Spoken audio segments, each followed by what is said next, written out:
Baik, sebelumnya saya Nurul Azmi akan melanjutkan pemaparan untuk temuan hasil penelitian kelompok kami terhadap pengambilan keputusan pembelian skin game di generasi Z usia 8 hingga 12 tahun. Nah, oke. Jadi seperti yang telah disinggung di awal, kami meneliti sebanyak 10 anak atau 10 responden, dan ternyata 5 diantaranya itu memainkan Mobile Legends dan juga 5 lainnya memainkan permainan Free Fire. Nah, jadi walaupun sebelumnya dibilang bahwa pengguna aktif harian dari Mobile Legends itu 50 juta, sedangkan untuk Free Fire pengguna aktif hariannya itu lebih banyak, jauh lebih banyak, yaitu 80 juta.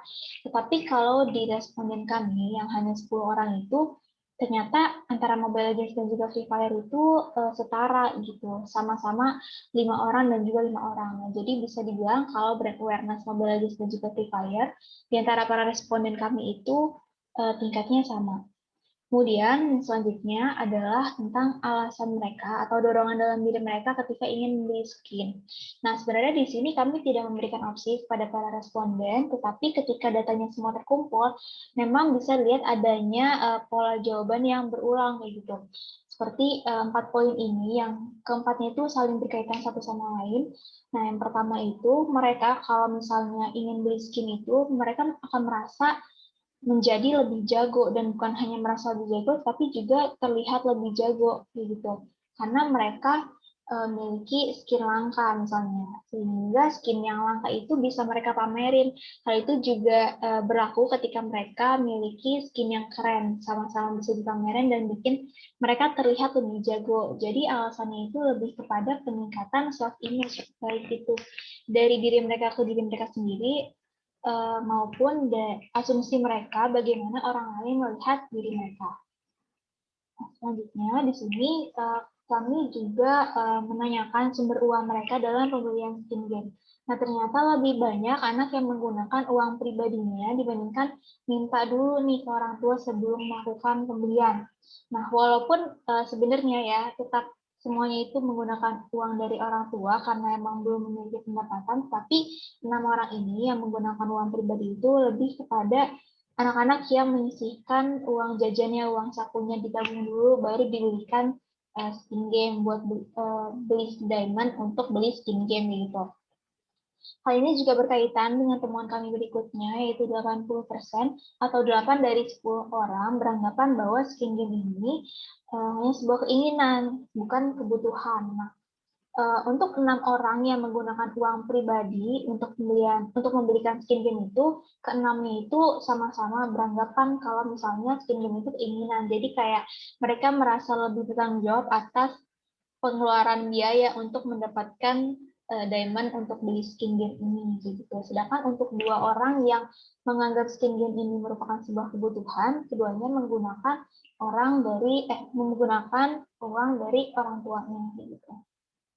Nah, selanjutnya kami juga meneliti pengaruh eksternal dalam keputusan pembelian skin game.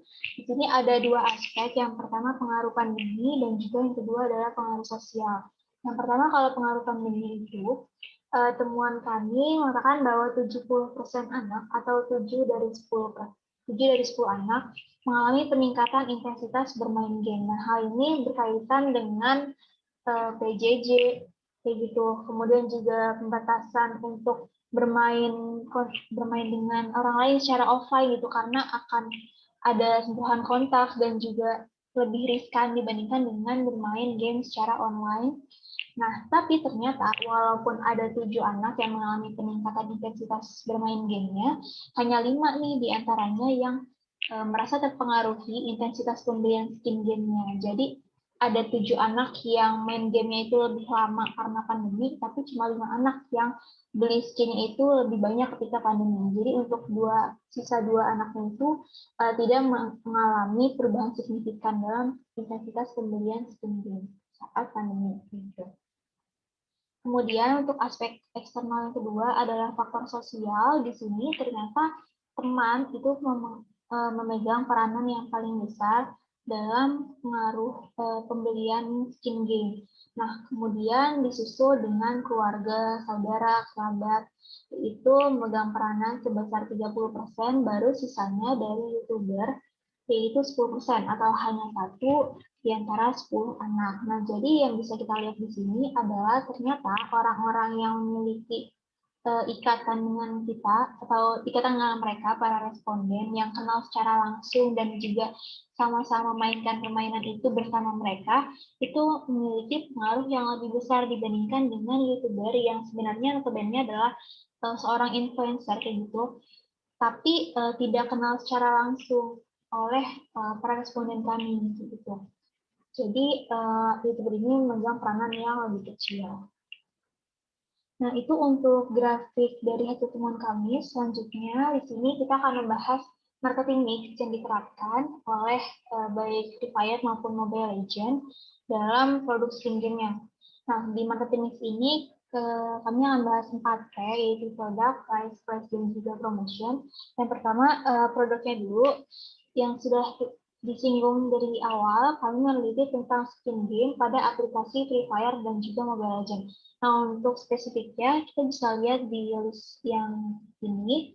Di sini ada koresponden yang menyebutkan mulai dari nama skinnya, ada juga yang berdasarkan kategorinya, seperti baju, senjata, karakter, ada juga yang sesuai dengan manfaatnya, yaitu untuk melindungi hero-nya.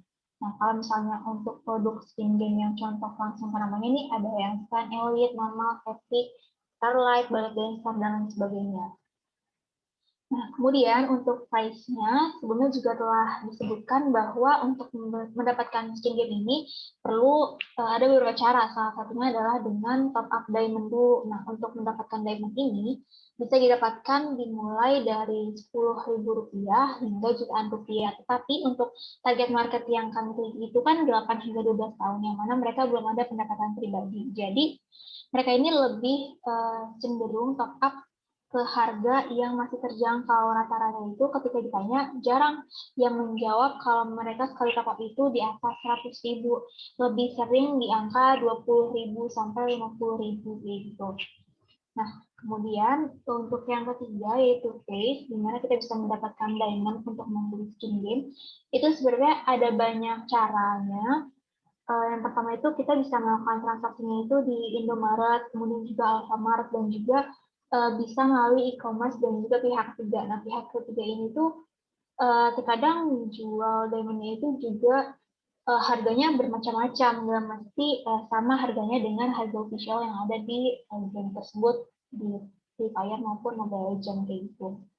Nah, dengan kemudahan tiga tempat transaksi ini, jadinya tuh anak-anak yang 8 hingga 12 tahun tadi merasa bahwa mereka sangat mudah untuk mendapatkan diamond dan juga melakukan pembelian skin game karena tidak memerlukan arahan khusus step by step dari orang tua atau pendampingnya untuk bisa mendapatkan skin game ini karena langkah-langkahnya juga tidak sulit gitu.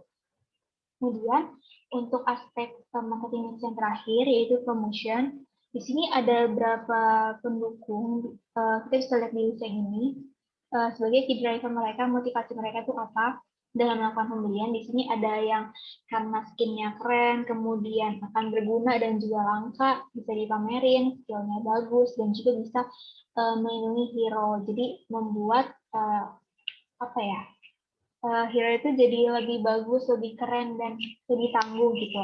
Nah, dari situ marketer itu bisa menyusun strategi nih untuk promotionnya sesuai dengan apa ya, dengan key drivernya. Yang pertama itu ada dari YouTuber.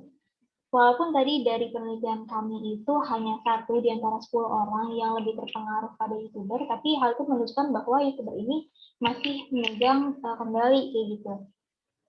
Dan YouTuber ini tuh bisa menyebarluaskan info-info tentang skin apa aja sih yang worth dibeli, yang worth untuk kita nabung dulu baru beli.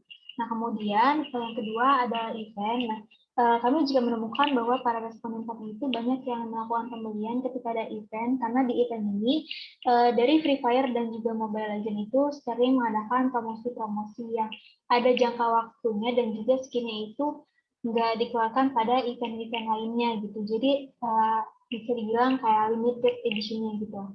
Kemudian yang ketiga ada dengan word of mouth.